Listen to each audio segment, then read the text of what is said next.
Welcome into the Quest for 9 report. I'm Josh Eastern. Selection Monday just concluded. The Indiana Hoosiers are the number 2 overall seed in this year's NCAA Tournament for the second straight season. They will play the winner of the first-round matchup, UConn and Rhode Island. There's a good amount of familiarity on Indiana's portion of the bracket, and that could help Indiana moving forward. It's a great accomplishment. We were number 2 last year, and honestly, it doesn't really matter what seed we are, what rank we are, who we're playing. We expect to win every game, and we're going to approach every single game the same way. But at the end of the day, it's a reflection of what we've done so far this season, and I think we've had a pretty good season so far.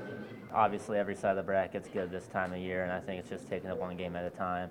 But obviously, we're familiar with a lot of the opponents, which is a good thing. We know how to play against them, so I think it's a good thing looking forward. But we just got to take care of business one game at a time. Coach says it all the time. We get everyone's best game. I think just the name of our program just hypes everyone up a little bit more, and so they want to give it their all. They want to play the best soccer they can, and we're kind of used to that. I mean, every game's like that for us, so it's not anything different. But this time in the season, the 48 teams that are in, they're all in great form because obviously they made the tournament. So it's just playing our best soccer we can at this point. After Wake Forest was awarded the number 1 overall seed, the suspense was pretty much taken out of today's events. Indiana was given that number 2 seed, which they pretty much expected going into everything.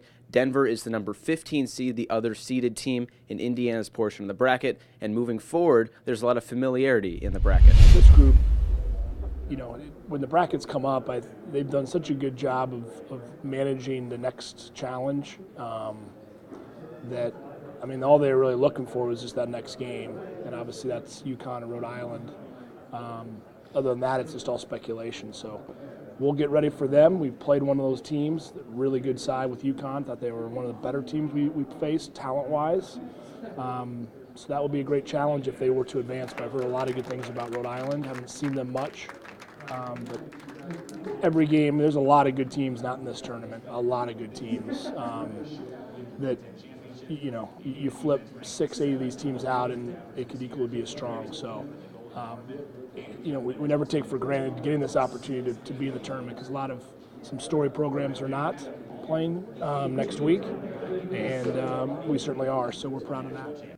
We now welcome in Zan Piarli, stepping in for Eddie Cotton for the Analyst Corner. Zan, just initial reactions to Indiana's portion of the bracket. Well, I think that we kind of expected this number 2 overall seed if they weren't going to get the number 1 overall seed. But I think the matchup potentially against Denver, the 15 seed, is very intriguing. They have the top goal scorer in the nation. But then looking beyond that, if they are to get past Denver and into the Elite 8 matchup like last year, it was a big matchup against Michigan State last season. Now potentially it could be against Notre Dame, another familiar foe. Indiana knocking off the Irish 2-1 in overtime this year in South Bend earlier. But then you look at even early on, they could potentially play UConn, who gave them kind of fits in the beginning of the season. So there's a lot of good teams in their portion of the bracket.